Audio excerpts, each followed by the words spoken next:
महोदय, सबसे पहले मैं आपके प्रति आभार का भाव प्रकट करना चाहता हूं कि इस महत्वपूर्ण चर्चा में आपने मुझे हिस्सा लेने का मौका दिया है। महोदय, ये चर्चा जो है, ये चर्चा एक और तो हमारे संविधान के कारण हमारा देश इतना कितना आगे बढ़ा इसका जनता को एहसास कराएगी। दूसरी ओर हमारे संविधान की मूल भावनाओं के कारण ही 75 साल में लोकतंत्र के मूल पाताल तक गहरे गए हैं, इसका भी एहसास होता है। और तीसरी ओर ये भी मालूम पड़ता है, जब संविधान की भावनाओं को दरकिनार कर कोई अपने लिए संविधान को तोड़ मरोड़ कर आगे चलने का प्रयास करता है तो किस प्रकार के अकस्मात और किस प्रकार की दुर्घटनाएं होती हैं। इस सभी दृष्टि से देखें तो संविधान की दोनों सदन में जो चर्चा हुई है, वो चर्चा एक प्रकार से हमारे किशोरों के लिए, हमारी युवा पीढ़ी के लिए आने वाले दिनों में ये दोनों महान सदन में बैठकर देश का भविष्य का निर्णय करने वालों के लिए बहुत शिक्षणात्मक रहेगी, ऐसा मेरा मानना है। और देश की जनता के लिए भी क्षीण करने में बहुत मदद करेगी कि किस पार्टी ने आज जो 75 साल की मीमांसा होगी, इसमें स्पष्ट हो जाएगा किस पार्टी ने जब जब जनता ने शासन अपने वो पार्टी के हाथ में दिया, संविधान का सम्मान किया है या नहीं किया है। मान्यवर, बहुत लंबी आजादी की लड़ाई के बाद हम आजाद हुए। जब हम आजाद हुए तब दुनिया भर के कई राजनीतिक पंडितों ने कई आगाहियां की थी कि ये देश बिखर जाएगा, शायद बन ही नहीं पाएगा।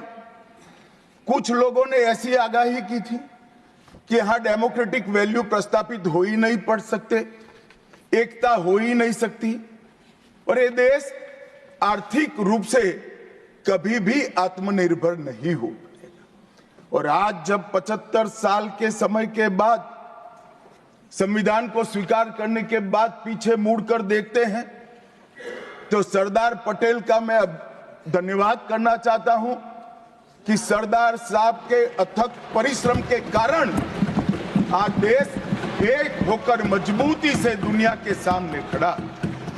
मान्यवर, जो कहते थे लोकतंत्र इस देश में सफल नहीं होगा, मैं वो सभी लोगों को इस सदन के माध्यम से कहना चाहता हूं कि 75 साल हो गए, हमारे साथ भी पास पड़ोस में दुनिया भर में कई लोग आजाद हुए, नई शुरुआत की, वहां कई बार अकस्मात हुए, लोकतंत्र सफल नहीं हुआ। हमारा लोकतंत्र आज पाताल तक गहरा पहुंचा है। अनेक परिवर्तन रक्त की एक बूंद बहाए बगैर हमने करे हैं और विचारधाराओं के आधार पर भी परिवर्तन करे हैं। अनेक तानाशाहों के गुमान, अभिमान और अहंकार को चूर चूर करने का काम इस देश की जनता ने किया है, मगर लोकतांत्रिक तरीके से किया है। और मान्यवर, जो कहते थे कि हम आर्थिक रूप से आत्मनिर्भर नहीं हो पाएंगे, उनको भी हमारी जनता ने, हमारे संविधान की खूबसूरती ने जवाब दिया है। हम आज दुनिया का 5वां अर्थतंत्र बनकर सम्मान के साथ, और ब्रिटेन जिन्होंने सालों तक हम पर राज किया, और जो मैंने तीनों आगाही की वहीं से पक्ष विपक्ष में से आई थी, आज ब्रिटेन भी अर्थतंत्र की तालिका में हमारे पीछे खड़ा है। मान्यवर, ये हम सब के लिए गौरव लेने का पल है, हम सब के लिए बोध लेने का भी पल है और हम सब के लिए संकल्प लेने का भी पल है। और ये सदन जे आपने लगभग 80 से ज्यादा सांसदों को मान्यवर बोलने का मौका दिया, 31 घंटे की चर्चा हुई और ये चर्चा में सभी भाव पक्ष या विपक्ष से कहीं न कहीं प्रकट हुए हैं। मान्यवर, आज मैं जब यहाँ आया हूं तब ये बात कहना चाहता हूं कि आज हम जिस मुकाम पर खड़े हैं उस मुकाम पर महर्षि अरविंद और स्वामी विवेकानंद की वो भविष्यवाणी सच होती दिखाई पड़ती है कि भारत माता अपने दैदीप्यमान ओजस्वी स्वरूप से जब खड़ी होगी तब दुनिया की आंखें चकाचौंध हो जाएगी और पूरी दुनिया वो रोशनी से भारत की ओर देखेगा। वो दिन सच होगा, इसके नजदीक काफी मजल हमने काट ली है। मान्यवर, हमारा संविधान सभा की रचना और संविधान की रचना की प्रक्रिया, ये तीनों एक प्रकार से समग्र विश्व के सभी संविधानों में अनूठे हैं, अलग प्रकार के रहे हैं। हमारे यहाँ दुनिया का सबसे ज्यादा विस्तृत लिखित संविधान चर्चा के सभी हमारे पारंपरिक लक्षणों को पार करते हुए हमने किया। इस संविधान सभा में 299 सदस्य रहे, 22 धर्म जाति समुदाय के सदस्य रहे, हर प्रिंसली स्टेट का प्रतिनिधित्व रहा, हर राज्य का प्रतिनिधित्व रहा। एक प्रकार से समावेशी प्रतिनिधित्व के साथ भारत का भविष्य तय करना, मतलब संविधान को रचने की हमारी प्रक्रिया आगे बढ़ी। 2 वर्ष 11 माह और 18 दिन तक अहर्निश चर्चा चलती रही, विस्तृत चर्चा चलती रही। देश के भविष्य, देश चलाने के नियम और देश की परंपरा को समाहित करते हुए देश को आगे ले जाने का संकल्प इतनी विस्तृत चर्चा के बाद बना। 13 समितियों में कार्य विभाजन किया गया, 7 सदस्यीय ड्राफ्टिंग समिति बनी और जनता के अभिप्राय के लिए भी शायद ही दुनिया का कोई ऐसा संविधान होगा जिसका ड्राफ्ट पूरी जनता को कमेंट्स के लिए दिया गया और कमेंट्स पर भी बहुत डिटेल चर्चा कर उचित बदलाव भी किए गए। इतनी लोकतांत्रिक परंपरा से और प्रक्रिया से बना हुआ हमारा संविधान 295 अनुच्छेद, 22 भाग और 12 अनुसूचियों में बटा है और ये सभी संविधान के अनुच्छेद, भाग और अनुसूचियां हैं वो विश्व में कोई भी संविधान से ज्यादा उदात्त और उत्तुंग मानव मूल्यों का सृजन करने वाले रहे हैं। मान्यवर, इसलिए हम सबको इस पर गर्व है और हम सब ये संविधान को हमेशा मस्तक झुकाकर प्रणाम करते हैं। मैं एक विशेष उल्लेख करना चाहूंगा मान्यवर, नंदलाल बोस जो गुरुवर टैगोर के अंतेवासी थे, बहुत बड़े कलाकार थे, इन्होंने 4 वर्ष का समय लेकर संविधान को सजाने का काम किया और उन्होंने जो संविधान लिखा गया था इसके अनुरूप घटनाओं को संविधान के अंदर उकेरने का भी काम किया। इतिहास, धर्म, संस्कृति और परंपरा, सबसे मानव जीवन के उच्च मूल्य देने वाली सभी संदेशों को, घटनाओं को उन्होंने चित्र रूप में यहाँ पर उकेरा।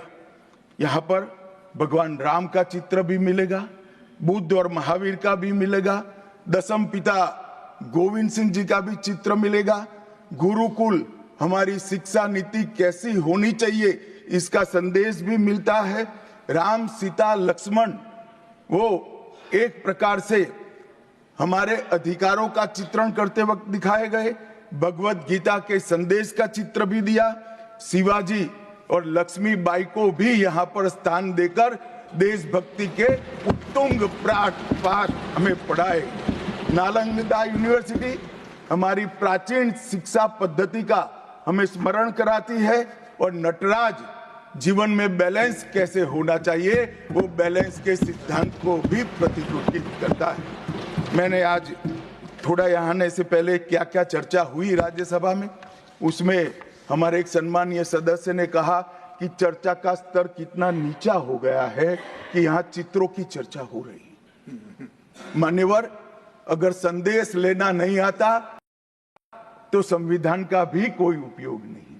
ये सारे जो चित्र लगाए हैं वो हमारे हजारों साल से चलने वाले हमारे राष्ट्र के जीवन को उद्घोषित करने वाले, और कोई ये न समझे कि हमारा संविधान दुनिया के संविधानों की नकल है।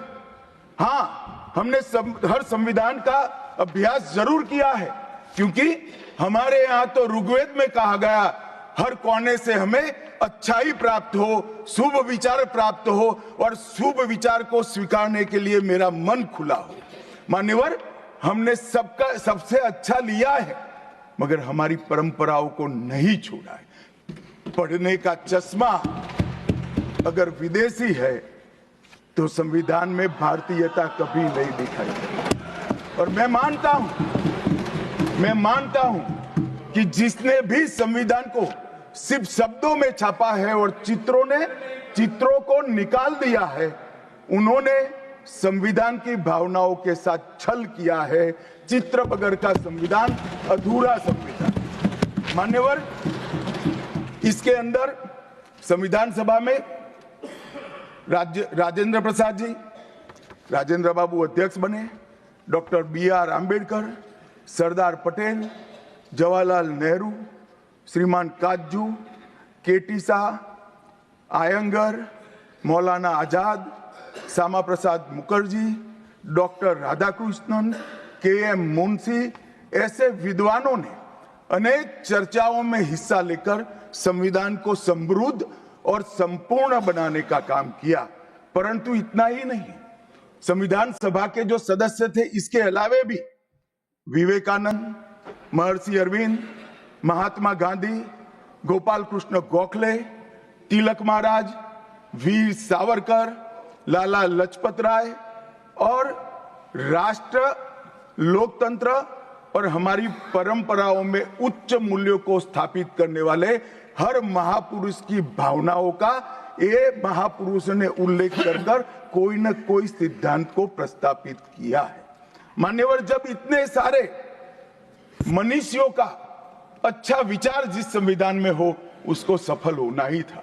ये संविधान सफल होने के लिए संविधान सभा की चर्चा अगर कोई ध्यान से पढ़ेगा तो वेद, उपनिषद, चाणक्य नीति, विदुर नीति, शांति पर्व, रामायण और महाभारत, इसमें से निपजे हुए मानव जीवन के सभी मूल्यों को भी इसके अंदर हमने समाने का प्रयास किया था। मान्यवर, 75 साल हो गए संविधान को किस प्रकार से हमारे राजनीतिक दलों ने और हमारी पॉलिटिकल पार्टियों के साथ साथ हमारी सरकारों ने भी किस प्रकार से आगे बढ़ाया, इसकी भी चर्चा जरूर होनी चाहिए। मैं मानता हूं ये चर्चा समय उचित होगी। हमारे संविधान की रचना के बाद डॉक्टर आंबेडकर ने बहुत सोच समझकर एक वाक्य किया था। मैं आंबेडकर जी के वाक्य को सदन के सामने प्रस्तुत करना चाहता हूं। कोट, कोई संविधान कितना भी अच्छा हो, वह बुरा बन सकता है अगर जिन लोग पर उसको चलाने की जिम्मेदारी है वो अच्छे न हो। उसी तरह से कोई भी संविधान कितना भी बुरा हो, वो अच्छा साबित हो सकता है अगर उससे चलाने वालों की भूमिका सकारात्मक और अच्छी हो। ये दोनों घटनाएं मान्यवर हमने हमारे संविधान के 75 साल के कालखंड के अंदर देखी है, और मैं तथ्यों के आधार पर सदन के सामने और सदन के माध्यम से देश की जनता के सामने भी रखना चाहता हूं। हमारे संविधान को कभी भी अपरिवर्तनशील नहीं माना गया। समय के साथ साथ देश भी बदलना चाहिए, समय के साथ साथ कानून भी बदलने चाहिए और समय के साथ साथ समाज भी बदलना चाहिए। परिवर्तन ये जीवन का मंत्र है, सत्य है। इसको हमारे संविधान सभा ने स्वीकार किया था। इसलिए आर्टिकल 368 में संविधान संशोधन, इसके लिए प्रोविजन किया गया। अभी कुछ राजनेता आए हैं, 54 साल की आयु में अपने आप को युवा कहते हैं और ये घूमते रहते हैं, संविधान बदल देंगे, संविधान बदल देंगे, संविधान बदल देंगे। मैं उनको समझाना चाहता हूं कि संविधान बदलने का प्रोविजन, संविधान के प्रावधानों का बदलने का प्रोविजन अनुच्छेद 368 के अंदर संविधान में ही है। और मैं आज फिर से एक बार कहना चाहता हूं, थोड़ा ज्ञानवर्धन भी हो जाए किसी का। भाजपा ने 16 साल राज किया, माननीय 6 साल अटल जी ने किया, 10 साल मोदी जी ने किया और 5 साल और मोदी जी करेंगे। एक प्रकार से 16 साल हमने शासन किया। 16 साल में हमने 22 बार संविधान बदला, संविधान के अंदर परिवर्तन की। और कांग्रेस ने 55 साल करा और 55 साल में 77 परिवर्तन कांग्रेस ने भी किए, कांग्रेस के शासन में भी हुए।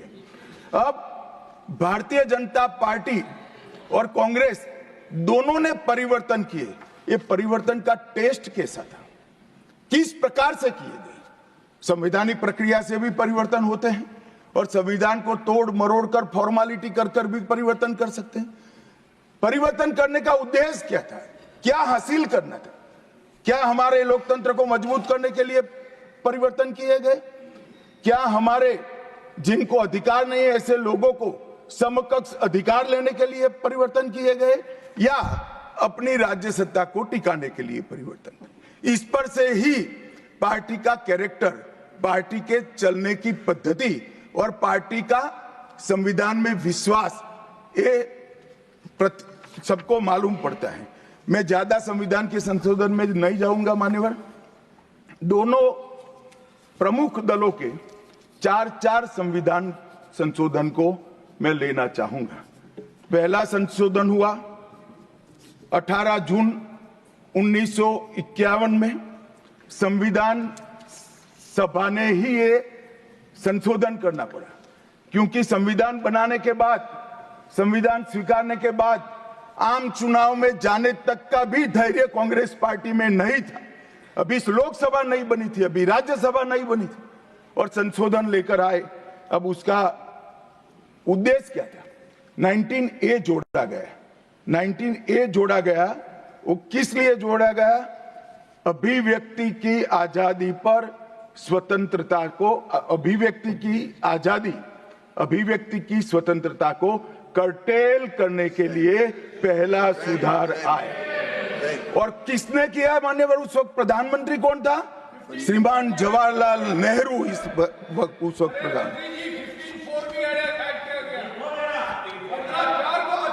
आप बता चुके। अब मान्यवर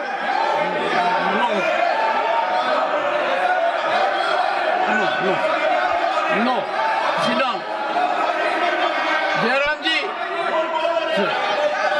he not yielding. We heard leader of the opposition. मान्यवर, Unless there is yielding, let us hear. मान्यवर, मेरा लंबा अनुभव है आजकल करते हुए। मुझे 30 साल हो गए विधानसभा और लोकसभा राज्यसभा में बैठे हुए। संसद में भाषण करने का मेरा अनुभव है मान्यवर। वो विरोध तभी कर सकते हैं जब मेरी बात सच न हो।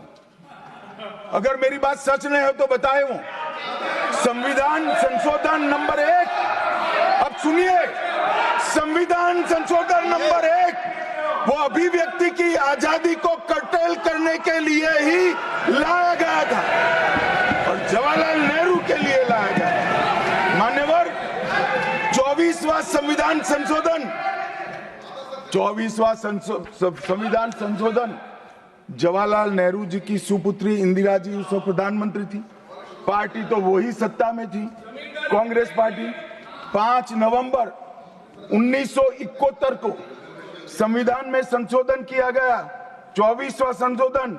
और संविधान संशोधन के माध्यम से संसद को मौलिक अधिकार, नागरिकों के मौलिक अधिकार कम करने का अधिकार दे दिया। तो एक प्रधानमंत्री कांग्रेस पार्टी के अभिव्यक्ति की स्वतंत्रता का टेल करते हैं, दूसरे प्रधानमंत्री उसी परिवार से आते हैं, वो नागरिकों के मौलिक अधिकार को कर्टेल करने का अधिकार लेते हैं। और 39वां संविधान संशोधन अब तो इंतहाई कर दी मान्यवर, सब सीमाओं को पार कर दिया। मान्यवर, आप तो अधिवक्ता रहे हैं। 10 अगस्त 1975 का वो दिन हमारे संविधान के इतिहास में बहुत, जब भी जिक्र होगा काले अक्षरों से ही इसका जिक्र करना पड़ेगा। उस वक्त 39वां संविधान संशोधन आया मान्यवर। 39वां संविधान संशोधन क्या था? इंदिरा गांधी जी के चुनाव को इलाहाबाद हाईकोर्ट ने अमान्य घोषित कर दिया। अभी कुछ नहीं है, ईवीएम ले लेकर घूमते हैं, हारते हैं और ईवीएम ले लेकर, ईवीएम ने हरा दिया, ईवीएम ने हरा दिया, ईवीएम ने हरा दिया। सुप्रीम कोर्ट ने 24 बार ईवीएम की अर्जी नकार दी। चुनाव आयोग ने 3 दिन ईवीएम 10 से 5 बजे तक रखा कि भाई कोई हैक कर बताए। कोई नहीं गया, सुप्रीम कोर्ट में कोई नहीं गया, और हारते हैं तो ईवीएम का दोष निकालते। मान्यवर, एक ही समय, एक ही दिन 2 परिणाम घोषित। एक महाराष्ट्र में सुपड़ा साफ हो गया, जो जनादेश के साथ द्रोह किया था, इसका दंड महाराष्ट्र की जनता ने दिया और दूरबीन लेकर दिखाई नहीं पड़ते। और उसी दिन वो झारखंड में जीते। तो महाराष्ट्र में ईवीएम खराब है और झारखंड में टप से जाकर नए कपड़े पहनकर शपथ ले ली। अरे भाई, जरा तो शर्म करो, जनता देख रही है। एक जगह ईवीएम सही है, एक जगह ईवीएम खराब है। मान्यवर, ऐसा कैसे हो सकता है? और मान्यवर, यहां पर इलाहाबाद हाईकोर्ट ने इंदिरा गांधी जी के चुनाव को निरस्त कर दिया, अमान्य किया, और उन्होंने संशोधन से प्रधानमंत्री पद की न्यायिक जांच पर भी प्रतिबंध लगा दिया। आपको जो करना है वो करो, कोई न्यायिक जांच नहीं है। ये अभी जो अधिकारों की गुहार लेकर घूमते हैं मेरे कम्युनिस्ट भाई, मैं उनको पूछना चाहता हूं, किसके साथ बैठे हो? किसके साथ बैठे हो? रात को अंधेरा कर अपनी आत्मा को टटोलना भैया, मालूम पड़ेगा। और ये संविधान संशोधन मान्यवर रिट्रोस्पेक्टिव इफेक्ट से किया गया कि पुराना भी मुकदमा है तो वो खारिज हो जाएगा। कभी ऐसा होता है? हमारे प्रधानमंत्री तो कहते हैं मैं प्रधानमंत्री नहीं हूं, प्रधान सेवक। और कोई कहता है कि मुझ पर मुकदमा नहीं हो सकता, मैं शासक हूं, शासक के खिलाफ उंगली नहीं उठाई जाती। भले संविधान ने अधिकार दिया, वो अधिकार हम समाप्त कर देते हैं। और मान्यवर, ऐसे ऐसे सुधार किए हैं। मान्यवर, उस वक्त भी श्रीमती इंदिरा गांधी थी और 42वां संविधान संशोधन आया। मान्यवर, अभी सुबह दूसरे सदन में 1 नेशन 1 इलेक्शन का बिल पेश हो रहा था। सारी कांग्रेस पार्टी और इनके साथी दल लोकसभा को, विधानसभा और लोकसभा का कार्यकाल बदलने का अधिकार नहीं। मैं सुन रहा था, है नहीं है तो जब बिल आएगा तब चर्चा करेंगे। परंतु भाई, आपने क्या किया? 42वें संशोधन से 3 जनवरी को लोकसभा और राज्य की विधानसभाओं का सामान्य कार्यकाल 5 वर्ष से बढ़ाकर 6 साल कर दिया। क्यों किया? कि अभी चुनाव होगा तो हम हार जाएंगे, इसलिए लोकसभा को ही लंबा कर दो। इतनी निर्लज्जता के साथ विश्व में कोई संविधान संशोधन नहीं हुआ होगा। मान्यवर, दूसरा, कुछ कानून पारित करने थे। सदस्य उस वक्त ज्यादा विरोध तो कर नहीं सकते थे, मगर विरोध करने का नया तरीका कुछ कांग्रेस में, जिसमें हिम्मत थोड़ी बची कुची थी, इन्होंने कहा एब्सेंट रहने लगे तो क्वारम नहीं होता था। तो फरवरी 1 को संविधान संशोधन किया कि संसद और राज्यसभा में क्वारम की आवश्यकता नहीं है। वाह, 5 लोग भी है तो चला लो भाई। इसके बाद राष्ट्रपति शासन की अवधि, खड़गे साहब किया है तो सुनना पड़ेगा, हिम्मत के साथ सुनना पड़ेगा। मान्यवर, राष्ट्रपति शासन की अवधि, राष्ट्रपति शासन की अवधि 6 महीने तक बढ़ा दी। मान्यवर, ये 4 संशोधन, मैं समझ रहा हूं क्यों गुस्सा आ रहा है, मैं समझ रहा हूं क्यों गुस्सा आ रहा है। मान्यवर, sir, he is not yielding. Honorable Home Minister is not yielding. Are you yielding, sir? मान्यवर, मैं आपको एड्रेस करूंगा।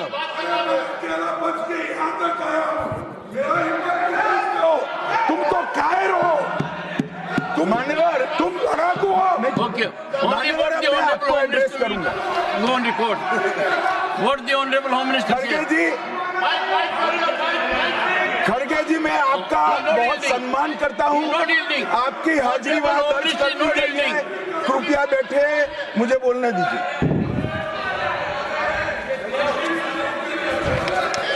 मान्यवर, ये चारों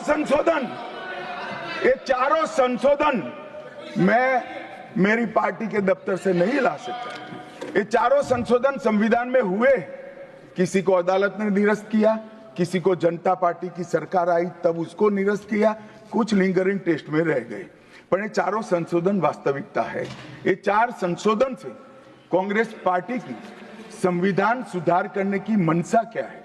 एक में हम पर केस न हो, दूसरे में हम चुनाव हारने वाले तो समय बढ़ा देना, तीसरे में मेरे पर जांच नहीं हो सकती, और चौथे में नागरिकों के संविधान प्रदत्त अधिकारों को समाप्त करना।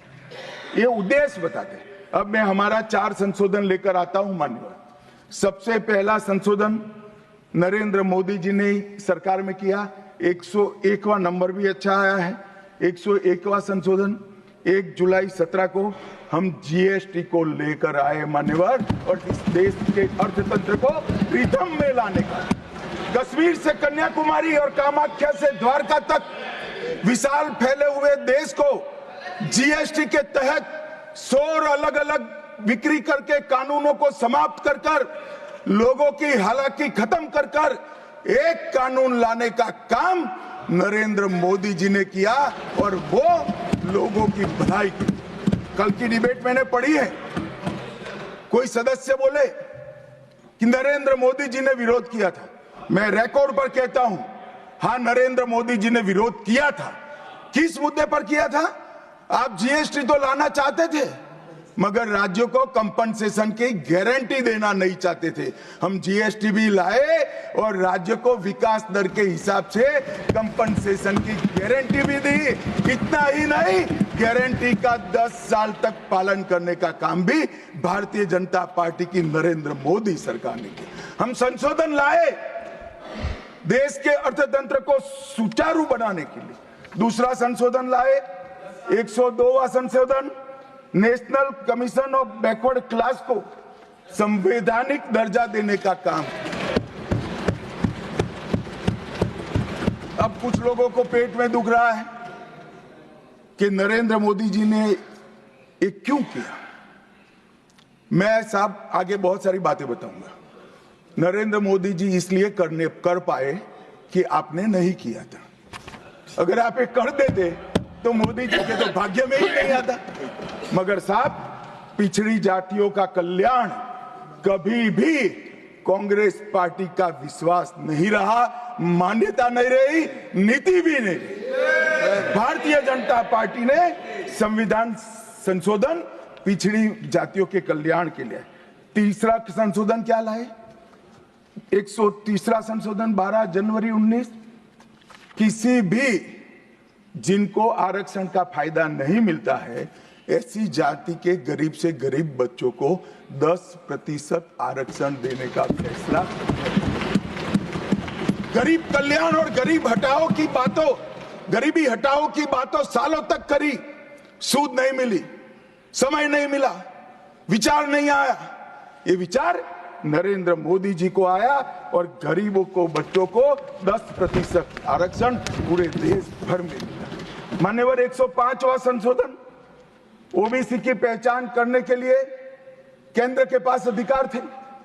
अब मैं बताना चाहता हूं, इतने बड़े विशाल देश में 140 करोड़ की जनसंख्या में पिछड़ी जातियों का पिछड़ापना क्या कोई एक केंद्र सरकार कर सकती है? फेडरल स्ट्रक्चर की बात करते हैं, मगर अब तक केंद्र सरकार के पास ही रहा था। नरेंद्र मोदी जी ने कहा इसके कारण पिछड़ा समाज को अन्याय होता है। आगे से ये संविधान संशोधन करने के बाद 10 अगस्त 2021 के बाद पिछड़ापन का निर्णय करने का अधिकार राज्य की सरकारों को देने का काम नरेंद्र मोदी। और मान्यवर सबसे अंतिम संशोधन में पांचवा कहना चाहता हूं, 106वां संशोधन, और मैं तो क्रम में बोला हूं, एक भी काटा नहीं। 101, 102, 103, 104, 105, 106 सभी के सभी जन कल्याण के लिए। और छठा सम्मेलन संशोधन था 28 सितंबर 2023 को मातृशक्ति को शक्ति प्रदान करने का, मातृशक्ति को 33% आरक्षण, नारी शक्ति वंदन अधिनियम। मान्यवर, मैं आज आपके माध्यम से पूरे सदन से और पूरे सदन के माध्यम से देश भर की 140 करोड़ की जनता को कहना चाहता हूं कि जब इस दोनों सदन में 33% नारी शक्ति बैठेगी, संविधान निर्माताओं की कल्पना पूरी हो जाएगी। मान्यवर, इनकी आत्मा को बहुत शांति मिलेगी। इसके अलावा भी हम कई कानून लेकर आए। हम कानून लाए ट्रिपल तलाक को निरस्त करने का। अब ये कहते हैं आपकी वोट बैंक की राजनीति है। मान्यवर, सुप्रीम कोर्ट का कोई वोट बैंक होता है क्या? सुप्रीम कोर्ट तो चुनाव नहीं लड़ती है, जजों को चुनाव नहीं लड़ना है। ट्रिपल तलाक समाप्त करना चाहिए और साहबानों को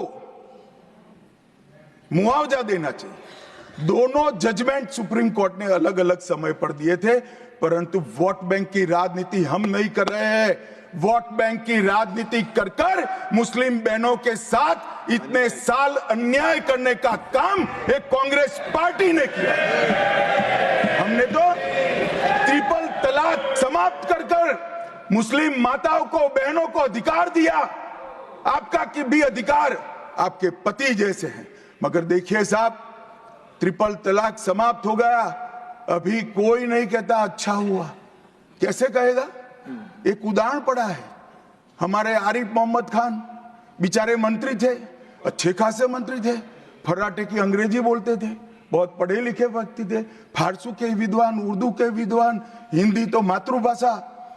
अब उन्होंने कहा कि साहबानों को मुआवजा देना चाहिए। मंत्री पद भी गया, सांसद पद भी गया, और बेचारे कई सालों तक संघर्ष करते। कौन बोलेगा? मान्यवर, इनका जो पद्धति है वोट बैंक की पॉलिटिक्स करने की पद्धति है।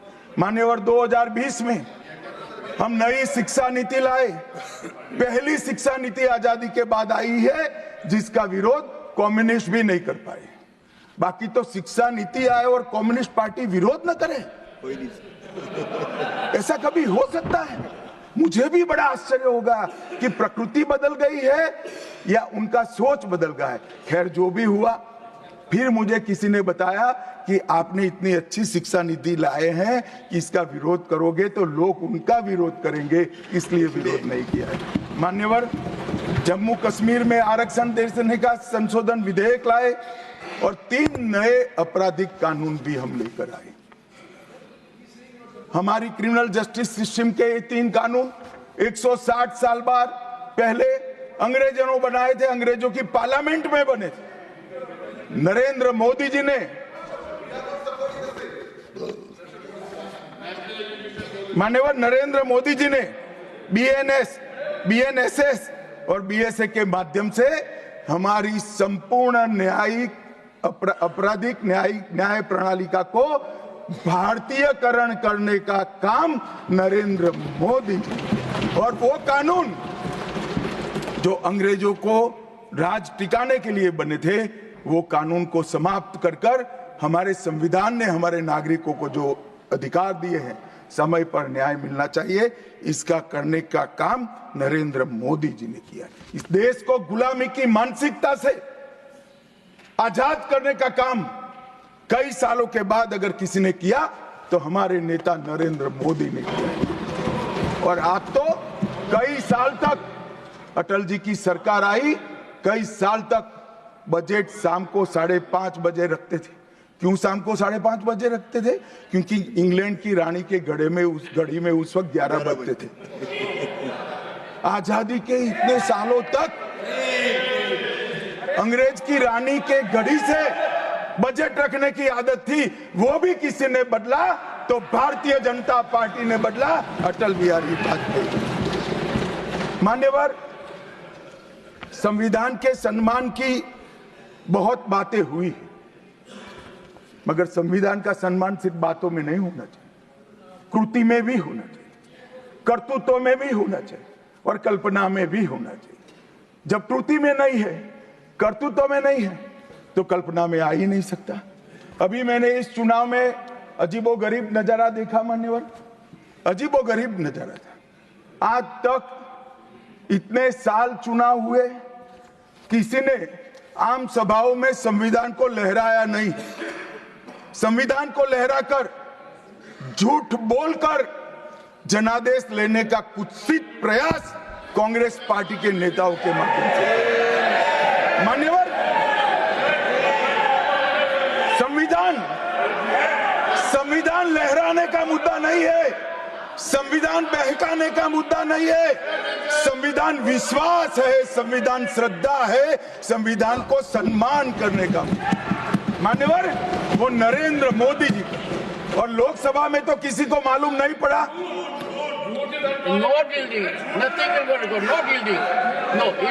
मान्यवर, लोकसभा में तो किसी को मालूम नहीं पड़ा, लोकसभा में तो किसी को मालूम नहीं पड़ा। जागरूकता थी।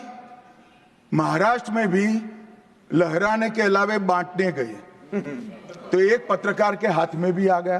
खोला तो मान्यवर पूरा कोरा था, अंदर कुछ लिखा ही नहीं था, प्रीएम्बल भी नहीं था। मान्यवर, इतना बड़ा छल। आपकी बात नहीं कर रहा मैं, ये तो पकड़े जाने के बाद तो सब लोग सुधर जाते हैं। मान्यवर, 75 साल के इतिहास में, संविधान के आयुष्य में, संविधान के नाम पर इतना बड़ा छल मेरे जीवन में तो मैंने ना देखा है ना जाना। और कारण ढूंढते हैं कि क्यों हारे। मैं बता दूं, कारण मत ढूंढिए, कमेटी की जरूरत नहीं है। संविधान और आरक्षण करते थे, लोग जान गए कि संविधान फर्जी लेकर घूमते हो तो लोगों ने हरा दिया। मान्यवर, ये प्रति जो लेकर घूमते हैं, इसमें गोखले साहब ने क्या लिखा है वो एक बार पढ़ने। उन्होंने लिखा है कि इंदिरा जी और कांग्रेस पार्टी ने संविधान पर सबसे ज्यादा कठोर कुठाराघात करने का काम किया है। जो प्रति लेकर घूमते हैं ना, उसकी प्रस्तावना में लिखा गया। माननीय अध्यक्ष, माननीय सभापति महोदय, माननीय सभापति महोदय, संविधान कैसे तोड़ा मरोड़ा जा सकता है, इसके भी मैं 2 उदाहरण देना चाहता हूं। हमारे सेना के जवान, सुरक्षा दलों के जवान, वो हमारी मातृभूमि की 1 इंच भूमि पर जान देने के लिए तैयार है। सैकड़ों हजारों लोग शहीद हुए 1 इंच भूमि के लिए। और मान्यवर, किसी को भी भूमि देनी है तो आर्टिकल 1 अमेंड करना पड़ेगा। आर्टिकल 1 में हमारे भूभाग की व्याख्या की गई है, इसको बदलना पड़ता है। तमिलनाडु के पास एक टापू था, कच्चातीवू टापू। वो टापू 1974 में अचानक ही एक एग्रीमेंट कर वन फाइन मॉर्निंग लंका को दे दिया गया। मान्यवर, चलो भाई, बहुमत था आपका, मान लो, ऐसे भरोसे से किया होगा कि संसद मेरा सम्मान रखेगी, परंतु बाद में भी ये आर्टिकल 1 का बदलाव आज तक नहीं आया है और वो हमारा भूभाग आज हमारा हिस्सा नहीं है। मान्यवर, ऐसा खिलवाड़ भारत नहीं, दुनिया के किसी भी देश में शासकों द्वारा संविधान के साथ नहीं किया होगा। मान्यवर, आप तो अधिवक्ता हैं। 35A को कॉन्स्टिट्यूशन ऑर्डर से, राष्ट्रपति महोदय के ऑर्डर से दाखिल किया गया। अब दाखिल तो हो सकता है, पर कॉन्स्टिट्यूशन ऑर्डर को दोनों सदन की परमिशन चाहिए, जो हमने धारा 370 हटाने के लिए ली। मैं आज कांग्रेस के मित्रों को पूछना चाहता हूं, जो संविधान की दुहाई देते हैं, 35A जब आपने लागू किया, इसके कॉन्स्टिट्यूशन ऑर्डर पार्लियामेंट में कब डिबेट में आया, कब मतदान हुआ, किसने पारित किया? पार्टी को तो निजी परिवार की जागीर समझते हो, संविधान को भी निजी परिवार की जागीर आप लोग समझ रहे हैं। मान्यवर, इतना बड़ा छल देश की 2 संसदों के साथ किया है। एक पूरा 35A डाल दिया संसद संविधान में, पार्लियामेंट के पास सब्जेक्ट ही नहीं है। देश का भूभाग दे दिया, पार्लियामेंट के साथ विषय ही नहीं आया। किस प्रकार से आपने संविधान के साथ खिलवाड़ किया है, किस प्रकार से आपने देश को चलाया है, ये देश की जनता को आज इस बहस से मालूम पड़ना चाहिए। मान्यवर, आपातकाल, अभी बड़ी बड़ी उद्दात भावनाओं का स्मरण कांग्रेस के मेरे दोनों सदनों के साथी सदस्य कर रहे थे। यंग सदस्य करे तो मैं समझता हूं, शायद इन्होंने इतिहास न पढ़ा हो, मगर जो लोग आपातकाल के वक्त थे वो भी करते थे। किसी की भी स्मृति इतनी अल्पकालीन कैसे हो सकती है? मान्यवर, क्या हुआ था आपातकाल में? लाखों लोग कोई अपराध के बगैर जेल में ठूस दिए गए। लाखों लोग, कोई पॉलिटिकल पार्टी बाकी नहीं है। आज इनके साथ बैठे हैं, उनमें से भी कुछ लोग जेल में थे, वो भी नहीं बोलते हैं। न्यायालय में डर का माहौल, मीडिया पर सेंसरशिप। इंडियन एक्सप्रेस ने अपना संपादकीय एक भी शब्द लिखे बगैर का कोरा संपादकीय प्रकाशित करा, क्योंकि लिख नहीं सकते थे। श्रीमान शुक्ला साहब से एडिट कराना होता था, वापिस ही नहीं आता था, तो उन्होंने कोरा अखबार ही निकाल दिया। इस तरह से विरोध किया और तय हो गया मान्यवर, एक व्यक्ति कहेगी वही कानून होगा। और क्यों किया? देश पर आक्रमण हुआ था क्या? देश की आंतरिक सलामती ठीक नहीं थी क्या? ना ना ना ना ना ना, ऐसा कुछ नहीं हुआ था। सिर्फ इतना हुआ था कि इलाहाबाद हाईकोर्ट ने उनको सांसद के रूप में अयोग्य ठहरा दिया था। अपनी कुर्सी जाने वाली, चुनाव नहीं कराना था। और मान्यवर, जब पार्लियामेंट, जब इसको चैलेंज किया गया और न्यायालय में, सर्वोच्च अदालत में जब चर्चा चली, तब उन्होंने कहा, नीरज डे को पूछा कि आर्टिकल 21 के तहत के अधिकार इमरजेंसी में समाप्त हो सकते हैं क्या? तो उन्होंने कहा यस सर। साहब, कोई भी वकील को यस सर कहने की इतनी बड़ी फीस नहीं मिली होगी। नीरज डे 11 साल तक अटॉर्नी जनरल रहे, एक यस सर कहने का। मान्यवर, डीओ ड्राफ्ट जो होता है वो कैबिनेट में, कैबिनेट मंत्रालय से आता। कैबिनेट मंत्रालय में डीओ ही नहीं है। कैबिनेट का जो प्रस्ताव होता है कैबिनेट मंत्रालय के थ्रू जाता है, मगर आज कैबिनेट में कोई रिकॉर्ड नहीं है। कैबिनेट मंत्रालय में मैं तो छोटा था मान्यवर, मुझे जेल में नहीं जाना पड़ा। मेरी आयु होती तो मेरा भी सौभाग्य होता, पूरे 19 महीने इसके विरोध में मैं जेल में रहना पसंद करता, परंतु मैं छोटा था। मुझे इमरजेंसी की मालूमात कैसे पड़ी? मैं बीना का गीतमाला सुनता था, बीना का गीतमाला अचानक बंद हो गई, तो मैंने घर में झगड़ा किया कि बीना का क्यों गीतमाला क्यों नहीं आती।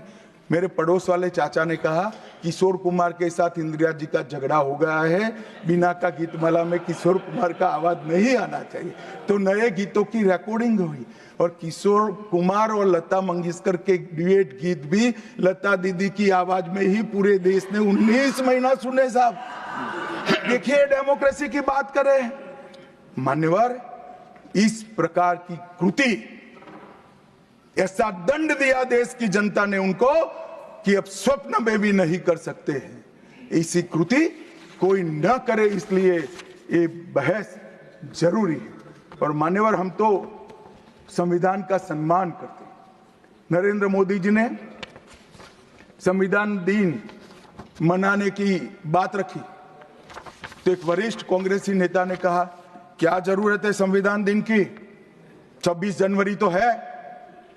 बोले भाई, संविधान को जितनी भी बार स्मरण करोगे, इसकी भावनाओं के प्रति आपकी आस्था दृढ़। और मान्यवर, इसलिए नरेंद्र मोदी जी संविधान दिन मनाते हैं और संविधान के निर्माताओं की पुण्य स्मृति में मनाते हैं।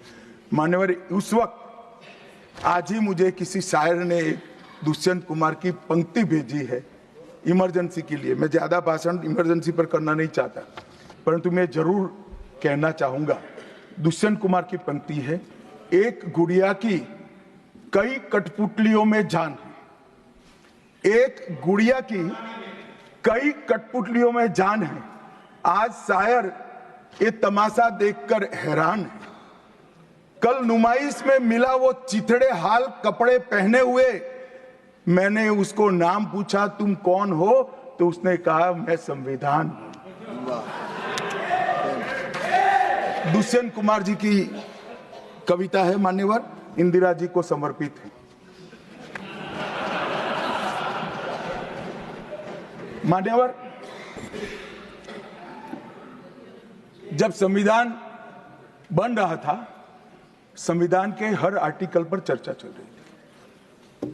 हम आजाद हो गए थे, आजाद हुए थे, पर हमारा देश कोई नया नहीं बना था।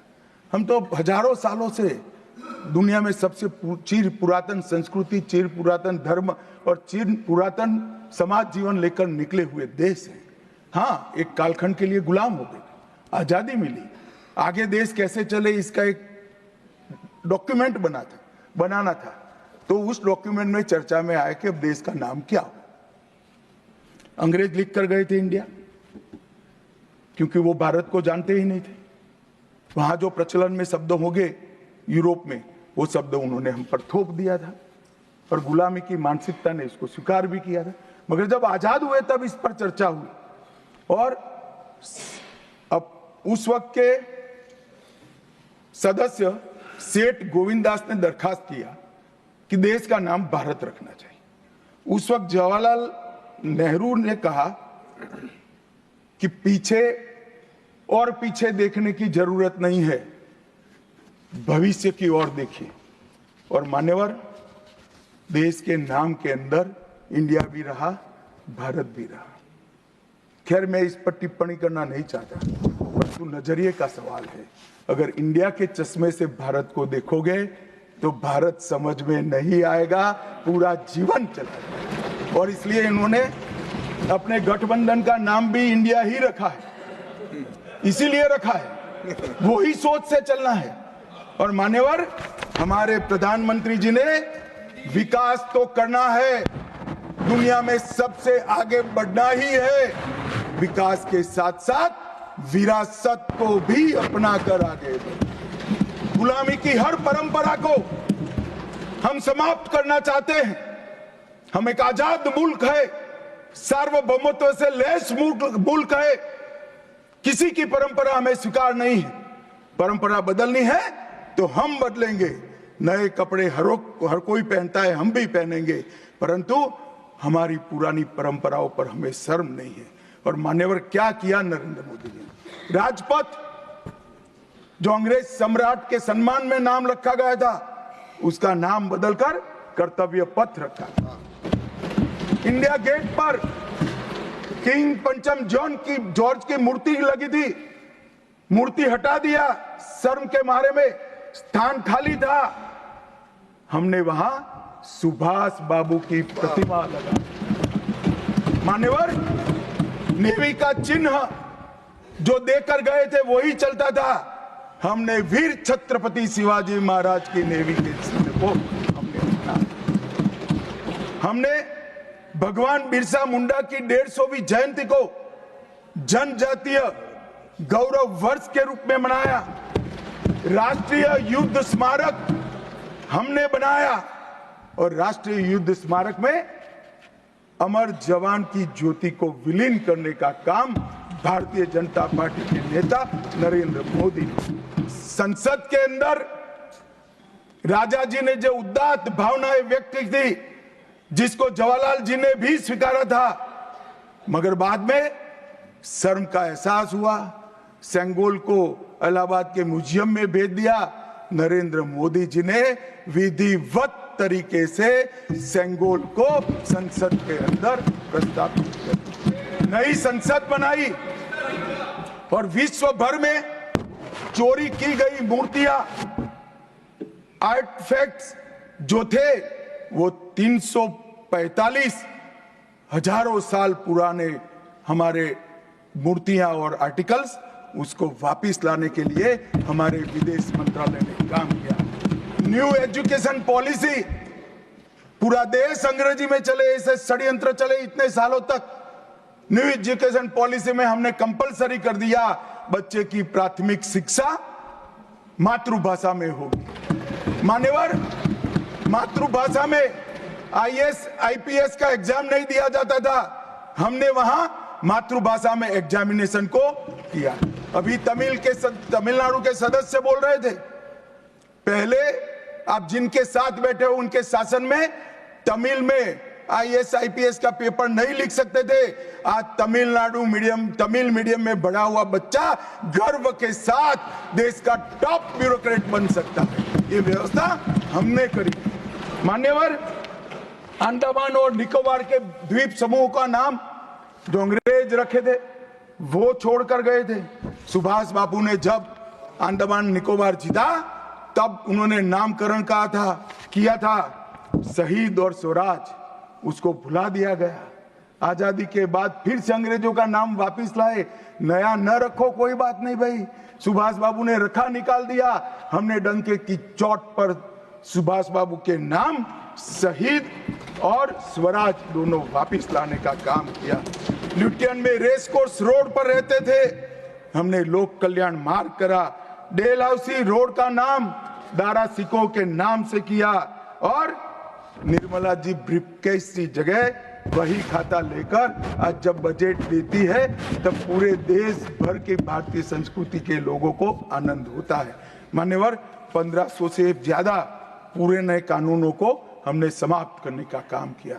इन्होंने अपने परिवार की प्रसिद्धि के अलावे कुछ नहीं किया। हजारों जगह पे गांधी नेहरू परिवार के नाम मिलेंगे और किसी का नहीं। सुभाष बाबू का पुतला भी हमने लगाया।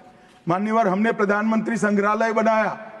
जवाहरलाल जी से लेकर नरेंद्र मोदी जी के पहले जितने बने वो सभी प्रधानमंत्रियों के जीवन कवन को हमने दिखाने का काम किया। वहां पहले सिर्फ जवाहरलाल जी का मिशन, G20 की अध्यक्षता हमने की और भारतीय सांस्कृतिक और वैश्विक समन्वय को हमने प्रोत्साहित। राम मंदिर का निर्माण, काशी विश्वनाथ धाम का पुनरुद्धार, काशी उज्जैन शारदा पीठ, करतारपुर साहिब कॉरिडोर, योग को वैश्विक पहचान और 160 साल पुराने कानूनों को खत्म करने का काम नरेंद्र मोदी जी ने किया। हम पीछे नहीं गए। ऐसा वो मानते थे पीछे चले जाओगे, पीछे नहीं गए। पीछे तो आप छोड़कर गए थे। आप 14वें नंबर पर छोड़कर गए थे, अटल जी 11 पे लाए, फिर 11 से नीचे नहीं गए, देश पर बड़ा उपकार किया। मोदी जी 11वें से 5वें नंबर पर लाए और 27 में तीसरे नंबर पर पहुंच गए। मान्यवर, अभी कुछ नेताओं को आरक्षण में चुनाव जीतने की फॉर्मूला दिखाई पड़ती है। आरक्षण आरक्षण आरक्षण आरक्षण आरक्षण कोई आज की कल्पना नहीं है, हमारे संविधान निर्माताओं ने की। आर्टिकल 15 और 16 में SC, ST और OBC को आरक्षण का प्रोविजन किया गया मान्यवर। ये मूल प्रोविजन है, कोई नया नहीं है। इतनी जोर से आरक्षण आरक्षण आरक्षण कर कर छाती चौड़ी कर कर चिल्लाते। आज मैं बताना चाहता हूं कि कांग्रेस पार्टी किस प्रकार से आरक्षण विरोधी पार्टी है मान्यवर। इनका कहना और करना दोनों अलग है मान्यवर। आरक्षण के लिए नेहरू जी के उद्गार अंत में मैं बताऊंगा, परंतु ओबीसी को आरक्षण देने के लिए 1995 में 55 में काका साहेब कालेलकर कमीशन बना मान्यवर। इसका रिपोर्ट कहां है? दोनों सदन के रिकॉर्ड पर मैंने ढूंढा, कहीं नहीं, बुला दिया गया। क्यों? क्योंकि ओबीसी को आरक्षण मिलता था। बैठिए बैठिए बैठिए ना, मैं प्रक्रिया बताता हूं। अर्ध सत्य नहीं बोलता हूं भाई। एक सेकंड, छिपा कैसे सकते हो? छिपा कैसे सकते हो? बाबा साहब आंबेडकर का संविधान है, देश में लोकतंत्र है, कैसे छिपाओगे मान्यवर? कोई भी रिपोर्ट आता है, कोई भी रिपोर्ट आता है, अरे सुनो, अब कोई भी रिपोर्ट आता है उसको कैबिनेट के सामने रखना पड़ता है, फिर इस पर कार्यवाही जो की उसकी रिपोर्ट के साथ संसद के सामने रखना है। सही कह रहे हैं, उन्होंने संसद में लाने की जगह पुस्तकालय में रख दिया। ओबीसी का आरक्षण इन्होंने लाइब्रेरी में रख दिया। और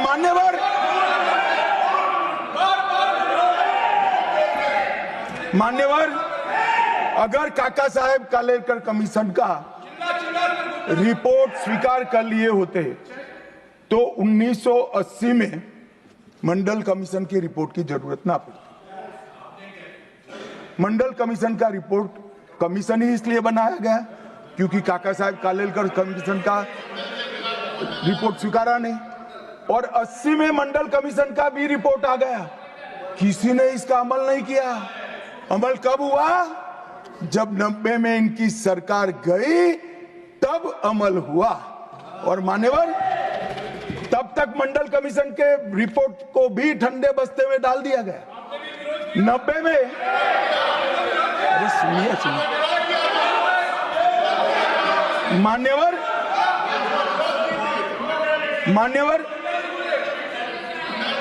मंडल कमीशन के रिपोर्ट को जब स्वीकार किया गया, लोकसभा में प्रतिपक्ष के नेता थे श्रीमान राजीव गांधी। मैंने राजीव गांधी जी के सभी भाषणों को खंगाला। सबसे लंबा भाषण मंडल कमीशन के रिपोर्ट के विरोध करने के लिए किया है। और इन्होंने कहा पिछड़ों को आरक्षण देने से इस देश में योग्यता का अभाव हो जाएगा। अब ये तो आपके विचार है मान्यवर। राजीव गांधी की स्पीच भी, श्री राजीव गांधी की स्पीच भी लोकसभा के रिकॉर्ड पर पड़ी है। लाइब्रेरी में आप जाते हैं, लोकसभा की स्पीच निकलवा कर नहीं पढ़ते। जयराम जी पढ़ लीजिए एक बार। और नरेंद्र मोदी जी ने क्या किया मान्यवर? ओबीसी कमीशन को नरेंद्र मोदी जी ने मान्यता दी, पिछड़ा वर्ग का सम्मान किया, नेट, नीट, जेई उसमें ओबीसी का आरक्षण किया।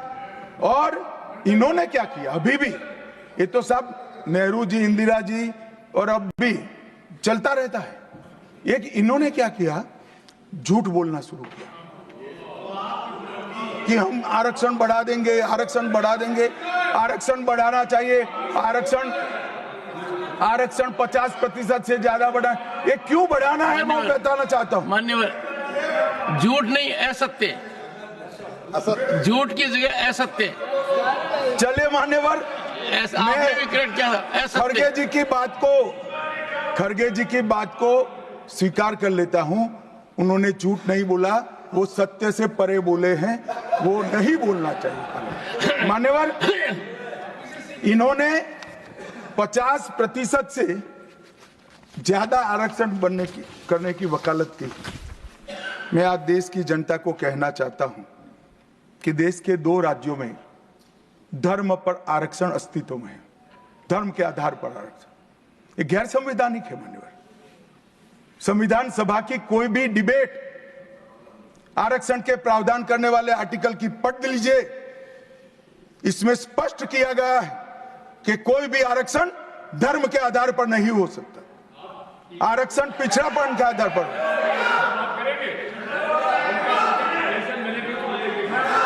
मान्यवर, मगर दोनों राज्यों में जब कांग्रेस की सरकार थी तब धर्म के आधार पर आरक्षण दिया।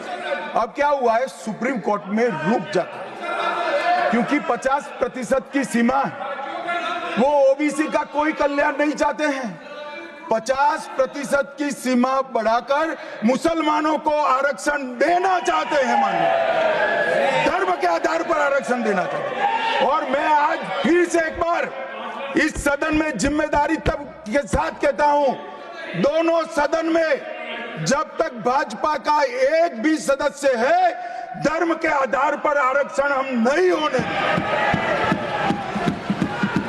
इस संविधान विरोधी मान्यवर, मैं अब कांग्रेस पार्टी ने कभी धर्म के आधार पर आरक्षण नहीं दिया। अरे दिया है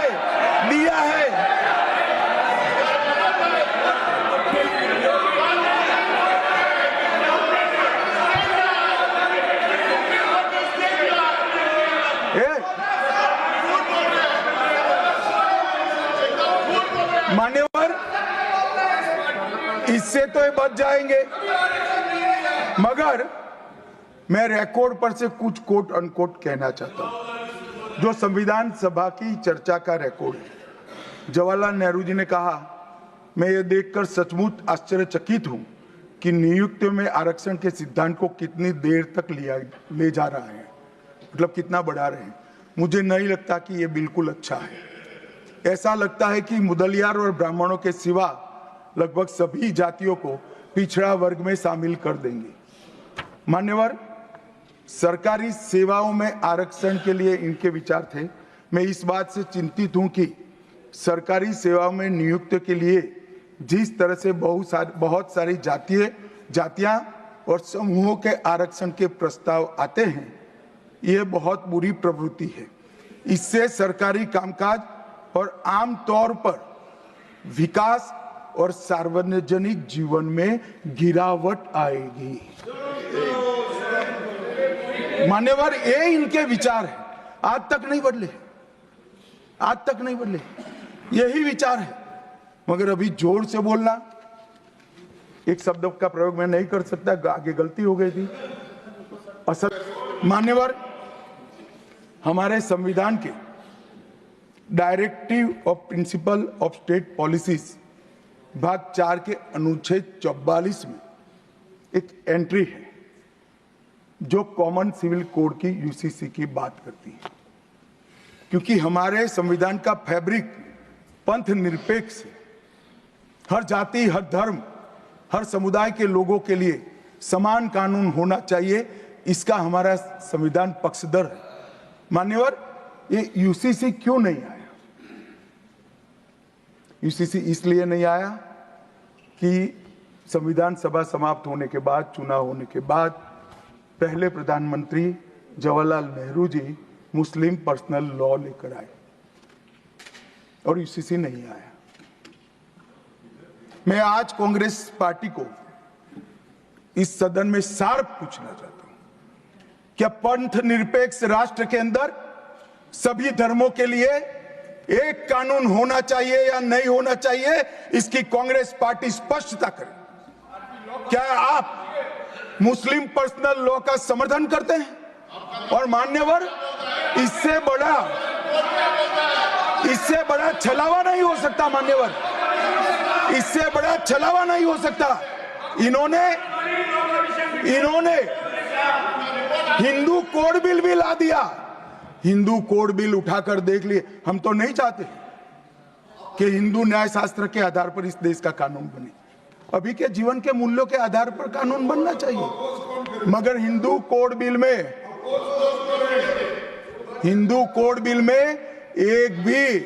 पुरानी हिंदू न्याय व्यवस्था का कोई नामो निशान नहीं है।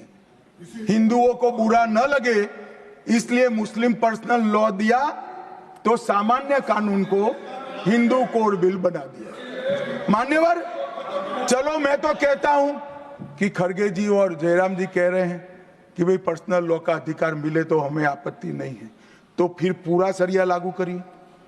क्रिमिनल में क्यों सरिया निकाल दिए? बताओ भाई, क्या चोरी करे इसके हाथ काट दोगे? कोई इससे जगद्य महिला के साथ अपराध करे तो पत्थर मारकर मार दोगे?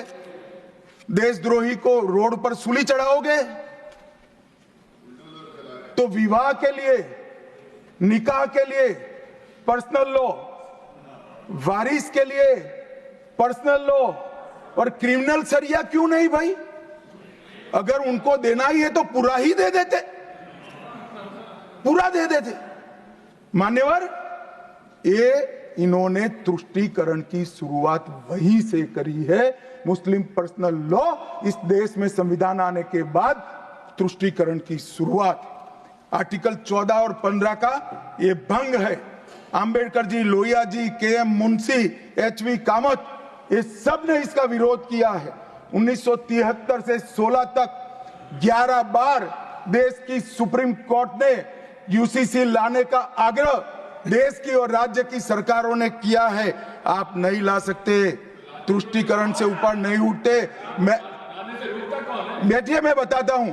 मान्यवर, हमने ही उत्तराखंड में भारतीय जनता पार्टी की सरकार ने यूसीसी लाया। हमारा काम करने का तरीका, मैं आपके माध्यम से दिग्विजय सिंह को कह रहा हूं। वो कहते हैं कौन रोकता है? हम खुद रोकते हैं। कारण बताऊं मैं? सुनने का धैर्य चाहिए, क्योंकि हमारा तरीका है कि लोकतांत्रिक तरीके से काम किया जाए। समाज के जीवन में इतना बड़ा सामाजिक बदलाव करने वाले कानून को उत्तराखंड सरकार ने मॉडल कानून के रूप में पारित किया है। इसकी न्यायिक मीमांसा होगी, इस पर सामाजिक चर्चा होगी, धर्म के विद्वान चर्चा करेंगे, कुछ सजेशन आएंगे तो इसको स्वीकारेंगे और बाद में भारतीय जनता पार्टी की सरकार हर राज्य में कॉमन सिविल कोड लेकर आए। आज तक नहीं मिला, वो भी कांग्रेस पार्टी के तुष्टीकरण की नीति थी। मान्यवर, अभी एक फैशन हो गया है, अभी एक फैशन हो गया है, अंबेडकर अंबेडकर अंबेडकर अंबेडकर अंबेडकर अंबेडकर। इतना नाम अगर भगवान का लेते तो 7 जन्मों तक स्वर्ग मिल जाता। अच्छी बात है ना? ना सुनिए तो, सुनिए ना, आप सुनिए ना, मैं बताता हूं। हमें तो आनंद है कि अंबेडकर का नाम लेते हैं। अंबेडकर का नाम अभी 100 बार ज्यादा लो, परंतु साच अर्थ में अंबेडकर जी के प्रति आपका भाव क्या है ये मैं बताता हूं। मान्यवर, अंबेडकर जी को देश की पहली कैबिनेट से इस्तीफा क्यों दे दिया? अंबेडकर जी ने कई बार कहा कि अनुसूचित जातियों और जनजातियों से हुए व्यवहार से मैं असंतुष्ट हूं, सरकार की विदेश नीति से मैं असहमत हूं और आर्टिकल 370 से मैं असहमत हूं। इसलिए वो छोड़ना चाहते थे। उनको आश्वासन दिया गया, आश्वासन पूरा नहीं हुआ। उन्होंने इग्नोरेंस के चलते इस्तीफा दे दिया और एक श्री बी.सी. रॉय ने पत्र लिखा कि अंबेडकर और राजा जी जैसे 2 महानुभाव मंत्रिमंडल छोड़ेंगे तो क्या होगा। तो नेहरू जी ने उनको जवाब में लिखा है, राजा जी के जाने से तो थोड़ा बहुत नुकसान होगा, अंबेडकर के जाने से मंत्रिमंडल कमजोर नहीं होता है। मान्यवर, ये विचार जो खड़गे जी कह रहे हैं ना, क्या आपत्ति है? जिसका विरोध करते हो उसका वोट के लिए नाम देना कितना उचित है? क्योंकि अब अंबेडकर जी को मानने वाले पर्याप्त संख्या में आ गए हैं, इसलिए आप अंबेडकर अंबेडकर कर रहे हो। मान्यवर, मुंबई के मेयर ने एक पत्र लिखा था कि मऊ में अंबेडकर जी का स्मारक बनाना चाहिए। मऊ में जो अंबेडकर जी का जन्म स्थान था, सुझाव लिखा। उन्होंने कहा आमतौर पर स्मारक निजी पहल से बनाने चाहिए। यदि सरकार किसी प्रकार की सहायता करती है तो वो उचित नहीं होगा। उनके कितने स्मारक बने साहब? कोई स्मारक आंबेडकर जी का नहीं बना, देश भर में नहीं बना। आंबेडकर जी के स्मारक कब बने? जब भारतीय जनता पार्टी सत्ता में आई तब। मऊ में डॉक्टर आंबेडकर के जन्म स्थान पर स्मारक बना, लंदन में अध्ययन करते थे वहां स्मारक बना, नागपुर में शिक्षा दीक्षावलित वहां बना, दिल्ली में महापरिनिर्वाण स्थल पर बना और मुंबई में चैत्य भूमि में भी बन रहा है। हमने 5 तीर्थ बनाए महामानव। और मैं मानता हूं मान्यवर, मैं मानता हूं कि आंबेडकर जी के सिद्धांतों पर चलना नहीं और वोट के लिए उनकी गुहार लगा देना। 14 अप्रैल को राष्ट्रीय समरसता दिवस घोषित किया हमने, 26 नवंबर को संविधान दिवस घोषित किया। उस वक्त भी इसका विरोध कांग्रेस के वरिष्ठ नेताओं ने किया। मान्यवर,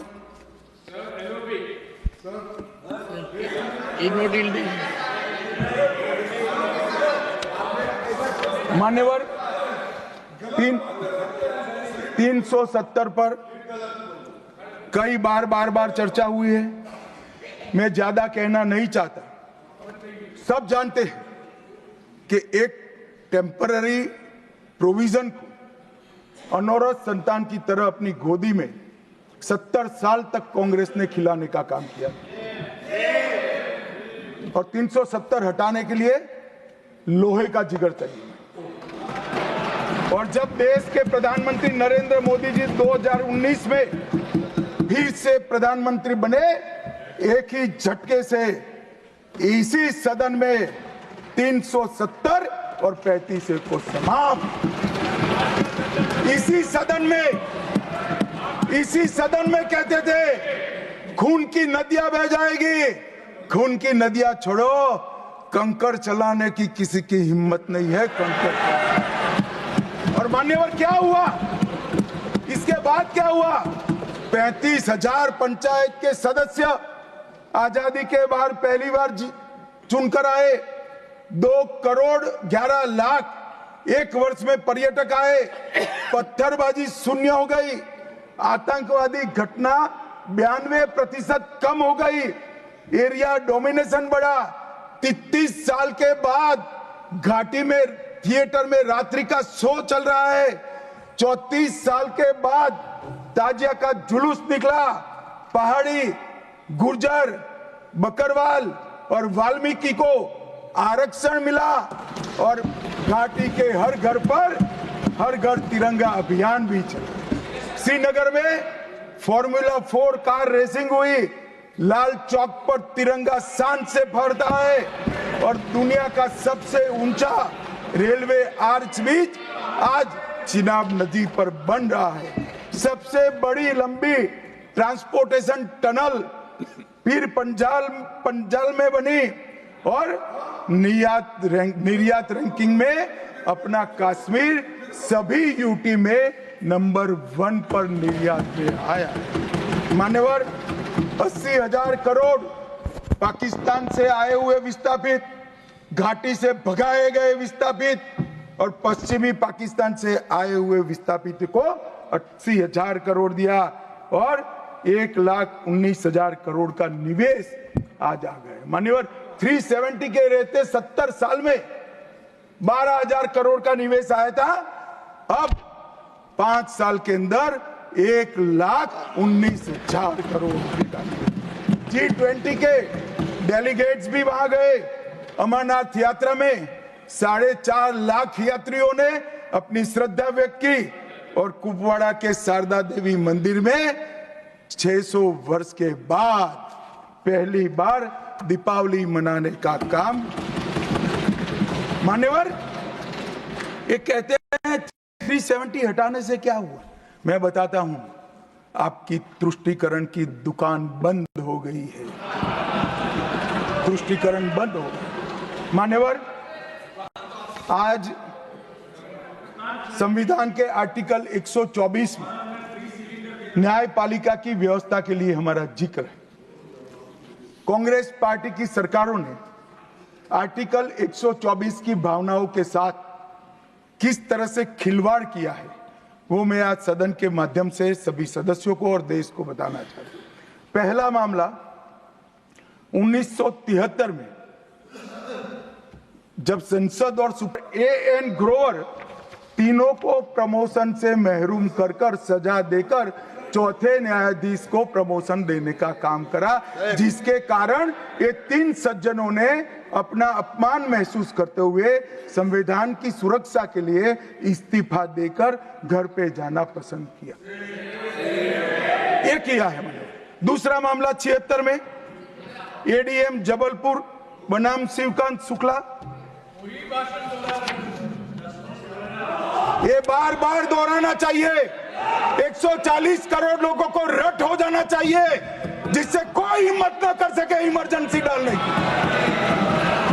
हर बच्चे को रटाना चाहिए कि तानाशाहों को क्या करना चाहिए। मान्यवर ADM जबलपुर,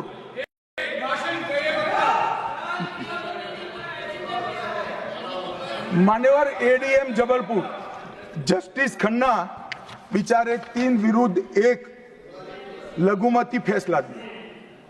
क्या हुआ? वो कभी भी चीफ जस्टिस नहीं बन पाए। मान्यवर उनको रिटायर्ड हो जाना। ADM जबलपुर और उसके बाद में तीसरा मामला कॉलेजियन प्रणाली को एक साथ इन्होंने 18 उच्च न्यायालय के न्यायाधीशों का ट्रांसफर कर दिया, जिसमें 4 मुख्य न्यायाधीश भी थे। और कारण क्या था मान्यवर? क्यों किया? कोई कदाचार था? कोई भ्रष्टाचार था? ना ना ना ना, ये सभी 18 उच्च न्यायालय के न्यायाधीशों ने प्रत्यक्षीकरण मतलब हेबियस कॉर्पस को एंटरटेन किया, जो उनका संवैधानिक अधिकार है। इमरजेंसी में कैसे हेबियस को आप एंटरटेन कर सकते हो, इस मुद्दे पर उन्होंने इसको आगे कर दिया। मान्यवर आर्टिकल 34, 14 और 21 इसकी सेंस को निकाले तो हर व्यक्ति को समानता से जीने का अधिकार है। हम कम्युनिस्ट सोच से बना हमारा संविधान नहीं है। सब समझते हैं कि व्यक्ति की माली हालत इसका भाग्य, परिश्रम और बुद्धिमत्ता के आधार पर तय होती है। हर व्यक्ति एक समान माली हालत में नहीं रह सकता, मगर आर्टिकल 14 और 21 का मतलब इतना तो जरूर निकलता है कि इनको बेसिक सुविधाएं मिल जाए। घर मिले, बिजली मिले, पानी मिले, खाना मिले, इलाज मिले, शिक्षा मिले। 75 साल तक इस देश की जनता को गरीबी हटाओ का नारा देने वाले कांग्रेस पार्टी गरीब रखे। और मान्यवर 10 साल में नरेंद्र मोदी जी ने 9.6 करोड़ गरीब महिलाओं को उज्ज्वला का कनेक्शन देकर उनके घर में गैस पहुंचा। 12 करोड़ गरीबों के घर में शौचालय पहुंचे। शुद्ध पीने का पानी 12.65 लाख करोड़ घरों में पहुंचा। 18,000 गांवों में बिजली पहुंची। 14.5 करोड़ किसानों के खाते में 2.40 लाख करोड़ रुपया सीधा डीबीटी से पूरा ट्रांसफर हुआ। 36 करोड़ आयुष्मान भारत के कार्ड बने और 8.19 करोड़ दर्दियों ने उससे मुफ्त में अपना इलाज कराया है। और मान्यवर अब 70 साल से अधिक कोई भी आय वर्ग का व्यक्ति हो, इसको 5 लाख तक का इलाज मोदी सरकार ने, प्रधानमंत्री जी ने फ्री कर दिया। 36 राज्यों में 80 करोड़ लोगों को 1 नेशन 1 राशन कार्ड दिया। 5 किलो अनाज मुफ्त दिया। 25 लाख करोड़ रुपए की राशि सीधी बैंक खातों में डीबीटी के माध्यम से गई है। 11,000 करोड़ रुपया 1 करोड़ लाभार्थी को, रेहड़ी पटरी वालों को दिया। और सबसे बड़ी बात, 2 करोड़ लखपति दीदी बनाने का काम नरेंद्र मोदी। और मान्यवर विश्वकर्माओं के लिए भी काम कर। अभी मान्यवर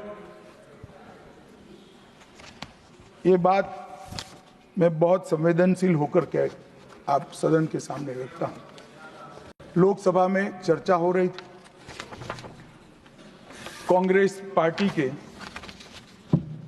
एक वरिष्ठ सदस्य ने कहा सावरकर के लिए जो उन्होंने उद्गार निकाले मैं तो रिपीट नहीं कर सकता। मान्यवर सावरकर जी के सामने जो वीर लगा है ना, वो कोई सरकार, कोई पॉलिटिकल पार्टी की चुनी हुई सरकार ने नहीं दिया है। इसके सामने वीर उनकी वीरता के कारण 140 करोड़ लोगों ने। मान्यवर ऐसा उत्कृष्ट देशभक्त जिसके लिए ऐसे उच्चारण देश की सबसे बड़ी पंचायत में होते हैं, इसके बारे में कोई जानकारी लिए बगैर लगातार कई सालों से झूठ फैलाया जाता है। मैं आज रिकॉर्ड पर कहना चाहता हूं मान्यवर,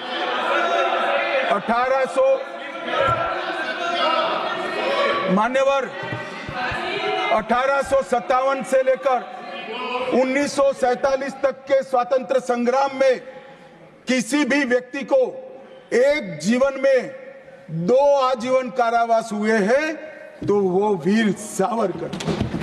मध्य दरिये में देश को आजादी दिलाने के लिए टॉयलेट तोड़कर दरिया में छलांग लगाने का साहस किसी में था तो वीर सावरकर। एक ही जेल में 2 भाई काला पानी की सजा काट रहे थे, 10 साल तक भाई एक दूसरे को देखे नहीं। ऐसा वीर परिवार पूरे देश में दूसरा नहीं। मान्यवर आज सावरकर जी की एक उक्ति में यहां पर कहना चाहता हूं। उनका एक मराठी में वाक्य है, तुझ साठी मरण ते जनन, तुझ बिन जनन ते मरण। इसके आगे है, हे मातृभूमि तेरे लिए मरण मृत्यु ही जीवन है और तेरे बिना जीवन मेरे लिए मृत्यु से भी कठिन। ये देशभक्ति के वाक्य जिस व्यक्ति के मुंह से निकले, इसके लिए इस प्रकार की सदन में चर्चा करते हैं, सार्वजनिक रूप से बोलते हैं और गर्व महसूस करते हैं। क्या देशभक्ति कोई विचारधारा के साथ जुड़ी हो ही सकती है? देश के प्रति बलिदान किसी धर्म के साथ जुड़ा हुआ हो सकता है? किस प्रकार के स्तर पर हम देश के सार्वजनिक जीवन को ले गए हैं मान्यवर, और हमारी तो न माने, हमारी न सुने। सुनिए, आप हमारी न माने, हमारी न सुने, हमको न स्वीकारे, मगर मैं इंदिरा जी के 2 वाक्य कोट करना चाहता हूं। एक, उन्होंने 1966 में सावरकर जी के निधन पर कहा, सावरकर एक महान व्यक्ति थे, उनका नाम साहस और देशभक्ति का पर्याय है। एक महान क्रांतिकारी जिन्होंने अनगिनत लोगों को प्रेरणा देने का काम किया, इंदिरा गांधी तत्कालीन प्रधानमंत्री। दूसरा, श्री बाखले को पत्र लिखा था कि आपका पत्र मुझे मिला, वीर सावरकर द्वारा ब्रिटिश सरकार के प्रति साहसी प्रतिरोध का हमारे स्वतंत्रता संग्राम के इतिहास में अपना एक महत्वपूर्ण स्थान है। मैं भारत के इस असाधारण पुत्र की जन्म शताब्दी के लिए कोटि कोटि शुभकामनाएं देती हूं प्रधानमंत्री। भाई हमारा तो न सुनो, मगर आप इंदिरा जी का भी नहीं सुनते हो। और मान्यवर आपके माध्यम से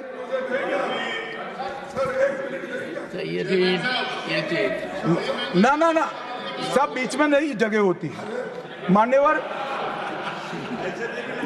मान्यवर मेरा आज इस चर्चा के माध्यम से देश भर के अलग अलग पॉलिटिकल पार्टी, अलग अलग विचारधारा, अलग अलग धर्म के लोगों को एक निवेदन है कि देशभक्ति, वीरता, बलिदान और समर्पण को धर्म के साथ, विचारधारा के साथ या पार्टी के साथ मत जोड़िए। जो वीर होता है वो वीर होता है, कोई भी पार्टी में जो होता है। जो देशभक्त होता है वो देशभक्त होता है, कोई भी विचारधारा का होता है, और जो बलिदान देता है वो बलिदान ही देता है, किसी भी धर्म के अंदर जन्म लिया हो। मान्यवर, ये बहुत नीचा विचार है, एक स्तर से नीचा विचार, और मैं चाहता हूं कि आज की चर्चा से देश की जनता इस प्रकार के चीजों का जवाब मांगना शुरू करे। मान्यवर, कांग्रेस पार्टी ने, हमारे संविधान ने 3 चीजों को, हर आर्टिकल का हार्द निकालेंगे तो कहीं ना कहीं इसे और जाएगी। 3 चीजों को हमारे संविधान ने नहीं स्वीकारा, क्योंकि हम लोकतंत्र में हैं, परिवारवाद नहीं होना चाहिए, पंथ निरपेक्ष राष्ट्र है इसलिए तुष्टीकरण नहीं होना चाहिए, और जन कल्याणकारी राज्य है इसलिए भ्रष्टाचार नहीं होना चाहिए। मुझे कई बार लगता है कि कांग्रेस पार्टी क्यों संविधान का सम्मान नहीं करती है, मगर जब ये 3 शब्द मैंने पढ़े तो मुझे मालूम पड़ा कि अगर वो संविधान की भावनाओं का सम्मान करेंगे तो तुष्टीकरण, परिवारवाद और भ्रष्टाचार तीनों को छोड़ना पड़ेगा, इसके बगैर उनका अस्तित्व टिक ही नहीं सकता। परंतु एक व्यक्ति गरीब के घर से जन्म लेकर आता है, चाय बेचने वाला बेटा, जिसकी सास पुश्तों में न आगे कोई राजनीति में है ना कोई पीछे है, एक गरीब है मान्यवर, और तुष्टीकरण को नहीं मानता है। ऐसा आदमी जब 2014 में देश का प्रधानमंत्री बना, इन्होंने देश की राजनीति को तुष्टीकरण, परिवारवाद और भ्रष्टाचार के नासूर को हमेशा के लिए, और मुझे किसी ने कहा कि अभी महाराष्ट्र और हरियाणा में हार के लिए कांग्रेस पार्टी कोई आत्मनिरीक्षण के लिए कमेटी बना रही है। कोई कमेटी की जरूरत, मेरा अच्छा खासा अनुभव है, तुष्टीकरण, परिवारवाद और भ्रष्टाचार छोड़ दो, जनता चुनकर ला देगी आपको, कुछ करने की जरूरत नहीं है। मान्यवर, अभी 1 नेशन 1 इलेक्शन का विरोध करें। मान्यवर, मैं इस पर ज्यादा बात करना नहीं चाहता क्योंकि समिति ने शीश किया है, मगर विरोध करते हैं, इसके तर्क तो रखने चाहिए ना। मान्यवर, मैं आज आपको बात कहने आया हूं। अभी मैंने कुछ समय में मोहब्बत की दुकान के बहुत नारे सुने।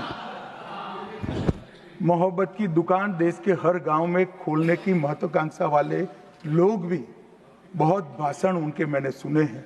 मेरा उनको कहना है, मोहब्बत दुकान से बेचने की चीज नहीं है भैया, मोहब्बत प्रचार की चीज नहीं है, मोहब्बत दिल में बसाने का जज्बा है, और मोहब्बत दूसरों को महसूस कराने का लम्हा है। अगर इतना समझ जाएंगे तो और कोई तकलीफ नहीं पड़ेगी।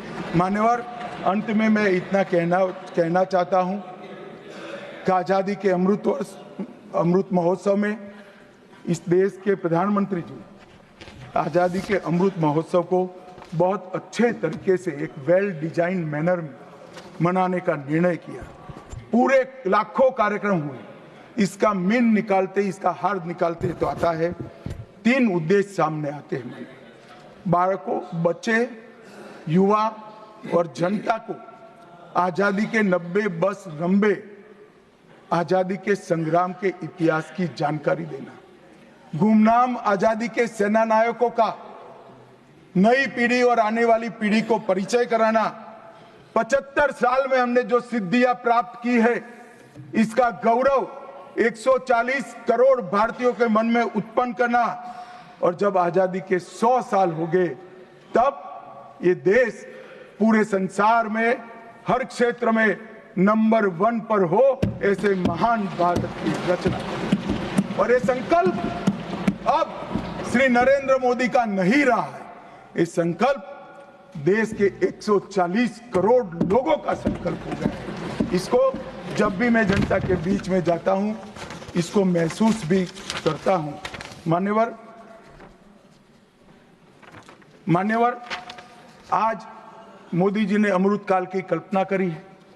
अमृत महोत्सव की समाप्ति से शताब्दी तक हम दुनिया में हर एक क्षेत्र में 1 नंबर पर हो, भारत विकसित हो, हमारा गौरववंत स्थान हो, तब मुझे लगता है कि महर्षि अरविंद और विवेकानंद जी ने जो कल्पना करी थी कि भारत माता अपने संपूर्ण दैदीप्यमान स्वरूप के साथ दुनिया के सामने खड़ी होगी और दुनिया की आंखें भारत माता की तेज से चकाचौंध हो जाएगी।